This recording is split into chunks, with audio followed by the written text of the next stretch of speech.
channel. It's your boy King Phillip, and well, we got the season finale of Secret Invasion, and I'll say, man, I think the show was pretty solid for what it was. I mean, it wasn't as grandiose as the comic storyline of the Secret Invasion, and my cousin was trying to tell me, oh yeah, it ain't living up to the cartoon either. Like, dude, it's not gonna live up to that cartoon. Like, the cartoon can do whatever it wants. You know what I'm saying? And the cartoon he was referring to is the second season of Earth's Mightiest Heroes cartoon that came out. Right about 2014, 2015. Very dope cartoon. If you haven't seen it, go check it out. But love that cartoon, especially the first episode of season 2. When Doom is fighting the Fantastic Four and some of the Avengers. Dope episode. And season 1 was dope the way they told that storyline too. Like, they had a twist at the end.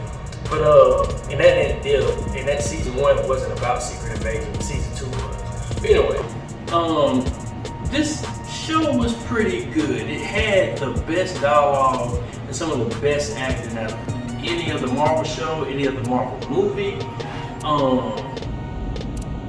Like, rating it on that scale is probably top 10 out of everything. But as far as, you know, getting what you thought you might get out of a Secret Invasion show, you can tell it was small scale and it wasn't lackluster, but it's like, you know, it probably left a little bit to be desired, or probably a lot to be desired. But one thing I can say is that thinking about them just trying to make this show anyway, and not having to live up to the comics, I feel like this show was just a catalyst for more things to come from the Skrull situation and to kickstart other things. Like, for instance, at the end of this series, and you got the ending where President Ritson has now said some dumb stuff and got vigilantes out here trying to kill Skrulls but end up killing humans, and I'm guessing that's going to kickstart to get Harrison Ford's character, well, you know, he's playing General Ross now, and I guess that's what's going to help get General Ross into the president position at this point for Captain America Brave New World. So I'm guessing that's how that's going to happen, and I think there are going to be other ramifications to happen in other movies and other shows due to the fact that a lot of people got replaced by Skrulls. Speaking of which, I think that's going to play into the Armor Wars series. You know, seeing Rhodey finally get, you know, rescued. He's been a Skrull the whole time. And a lot of people felt like that was a lackluster reveal, but I mean, you still didn't know when they took him, and seemingly so, it was probably after he got hurt in Civil War, because he was in hospital room, you know what I mean? But so that was interesting, but I think this is going to play out in different movies and shows. Kind of a solid final episode. It was okay. I guess one of the things that's going to be interesting from this show is seeing how it's going to play out for Emilia Clarke's character, Gaia, with her being the Super Skrull.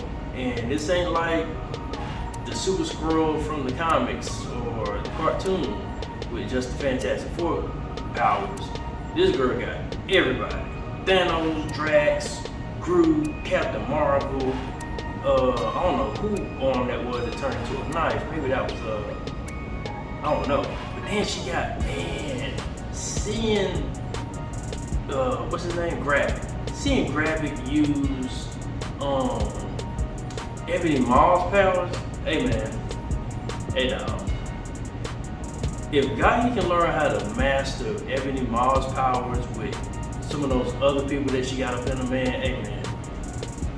Fury just made the most powerful being in the universe. Like, straight up. Now, there are people who are more powerful. Yes, but yeah, all those people put together from Endgame, hey man, that's crazy, bro. Anyway, even including the villains, yeah. But the show was good, man, and I think it's just really a setup piece. and it's not really. I mean, it's a good standalone show, and it wasn't bad. Like I said, it was pretty good. It's just, you know, I think a lot of people kind of overhyped it. Well, not overhyped it, but kind of overhyped themselves on what to expect, especially in this finale. Like one of the Facebook groups I'm in, I think it's MarvelZWebz or something like that. You know, and somebody made a post about what they were going to be expecting after episode 5, and you know who's going to come in to help, because you know outside of what he got from the Harvest, he was one of the more powerful characters at the moment. But like I was telling folks, man, don't get your feelings all hyped up to see like people coming joining in. Because one thing I learned from these shows is that you better enjoy them for what they are, and quit the wild speculation and going into the leaks and getting grandiose ideas that you're finna have this big crazy finale. Like, bruh, they ain't did that one time yet. You know what I'm saying? It's just been a standalone show with some simple plot stuff, or some plot stuff that's gonna lead to something bigger, like this show. Like, just go for what, just watch the show and enjoy the show. All that speculation, especially, hell, even the movies. A lot of people don't realize, I mean, Multiverse of Madness I'll say it's in my top 10, and maybe it's just still my opinion on it, but that movie was dope as hell for what they did. It's a dope movie, period. But a lot of people couldn't enjoy it because it didn't live up to all the leaked stuff that they had hyped themselves up thinking they were going to get in that movie.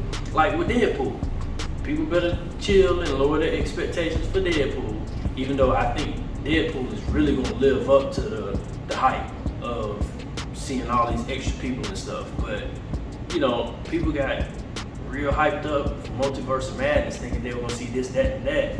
And you know, and some of that stuff was probably due to COVID, not being able to do certain things or whatever, so people kind of got disappointed. But anyway, yeah, just enjoy the show for what it is, man, and let Marvel tell the story of what they're trying to do and follow along with the story. Don't start thinking ahead of the story, because you're gonna disappoint yourself.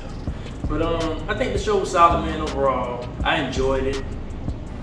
Really enjoyed the acting and some of the dialogue, man. I mean, it was some of the best, again, some of the best dialogue and acting out of any Marvel movie. I don't give a damn what movie you talking about or show. This was some of the best. And it had some decent action, man. Some brutal action too. Not a lot, but it had some great brutal action, showing at least they can get a little more rough and, you know, edgy on some of the action. Like some of the stuff that Gravit was doing, it reminded me of Winter Soldier.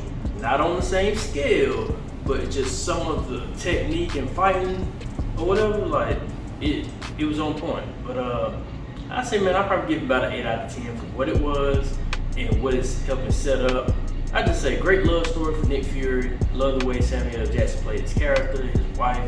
She did it well. Everybody did well. Don Cheadle really has to get his flowers for the way he portrayed himself to not be himself. Because in a lot of these episodes, you could tell that he wasn't Rhodey, and the way that he portrayed Rhodey to not be Rhodey. It wasn't just like, oh yeah, he didn't know certain things that Rhodey would know. It's like you felt like, nah, that ain't Rhodey. You know what I'm saying? Like his whole aura and demeanor just felt a lot different than what we got from Rhodey. A lot of people acted great. Oh yeah, the main guy who played Gravit. Yeah.